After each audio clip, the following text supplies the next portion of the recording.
ఎంతోమంది వీరులను కన్నది నా తల్లి భరతమాత. నా కంఠంలో ఊపిరి ఉన్నంత వరకు, చేతుల్లో కత్తి ఉన్నంత వరకు ఏ విదేశీయుని నా దేశంలోనికి గాని, నా రాజ్యంలోనికి గాని రానివ్వని చెప్పిన ఝాన్సీ రాణి లక్ష్మీబాయి పుట్టిన నేల ఇది. మన్యం వీరుడు, సమరయోధుడు, సాయుధుడు, స్వతంత్ర ధీరుడు, అగ్నిపిడుగు అల్లూరి సీతారామరాజు పుట్టిన నేల ఇది. స్వరాజ్యం నా జన్మ హక్కు, దాన్ని సాధించే తీరుతాను అని చెప్పిన లోకమాన్య బాల గంగాధర్ తిలక్ పుట్టిన నేల ఇది. మీరు నా శరీరాన్ని దగ్ధం చేయొచ్చు కానీ నా ఆశయాన్ని కాదని చెప్పిన భగత్ సింగ్ పుట్టిన నేల ఇది. గురుకుయ్యని ముద్దాడి భరతమాతోడిలో అమరుడైన వీర పాండ్య కట్టబ్రహ్మను పుట్టిన నేల ఇది.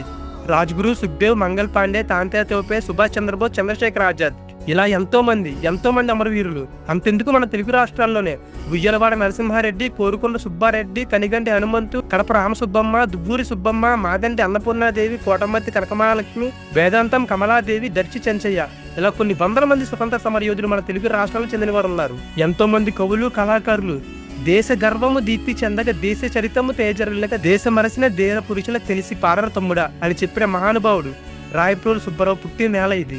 గురజాడ అప్పారావు గారు, కోపెల హనుమంతరావు గారు, మల్లవరపు వెంకటకృష్ణారావు గారు, గరిమెల్ల సత్యనారాయణ గారు, ప్రతి ఒక్కరు ఈ దేశానికి మనులు, మాణిక్యాలు, మొగ్దాల మిత్రమా.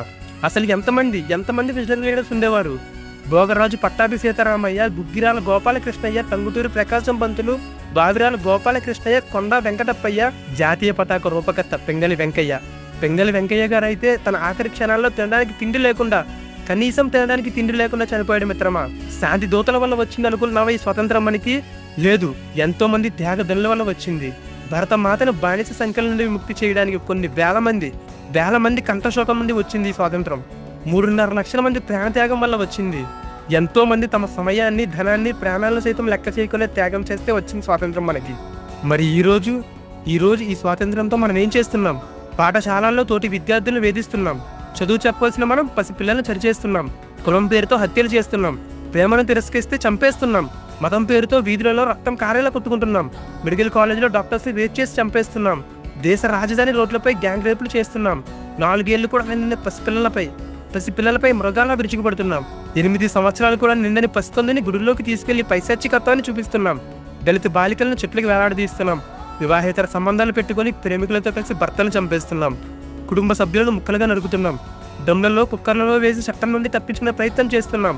అప్పుడే పుట్టిన పసికందును చెత్తబుట్టలో పడేస్తున్నాం. మరీ ముఖ్యంగా పుణ్యక్షేత్రాలలో 100కు పైగా పిల్లలను, మహిళలను హతమార్చి వారి శరీరాలను మాయం చేస్తున్నాం. దీనికోసమైనా వేలాది తల్లిని కడుపు క్షోభను అనుభవించింది. దీనికోసమైనా ఎంతోమంది ఉరికొయ్యను ముద్దాడింది. దీనికోసమైనా ఎంతోమంది తమ శరీరాన్ని తోటాలతో తూట్లు పొడిపించుకుంది. దీనికోసమైనా ఎంతోమంది తమ సమయాన్ని, ధనాన్ని, ప్రాణాలను సైతం త్యాగం చేసింది. ఇది స్వతంత్రం సమాజం కాదు. ఇది మన స్వార్థం, అసహనం, హింస అనే బానిస సంఖ్యలతో బందీ అయిన సమాజం. మన చరిత్ర మనకు తెలియనంతసేపు, వారి త్యాగాలు మనకు అర్థం కానంతసేపు చీము, నెత్తురు, ఆత్మాభిమానం, ఆత్మగౌరవం, రెస్పాన్సిబిలిటీ, అకౌంటబిలిటీ, పౌరుషం ఎలా ఉంటాయి మనకి? Let's reconstruct our nation on the strongest pillars: truth, justice, unity and humanity. జాతీయ పునర్నిర్మాణం జరగాలి. అది మనతోనే మొదలవ్వాలి. మనం మారితేనే సమాజం మారుతుంది. సమాజం మారితేనే దేశం మారుతుంది. ఈసారి స్వాతంత్రం కోసం కాదు, స్వతంత్రాన్ని కాపాడడానికి పోరాడదాం. భారత్ మాతాకి జై.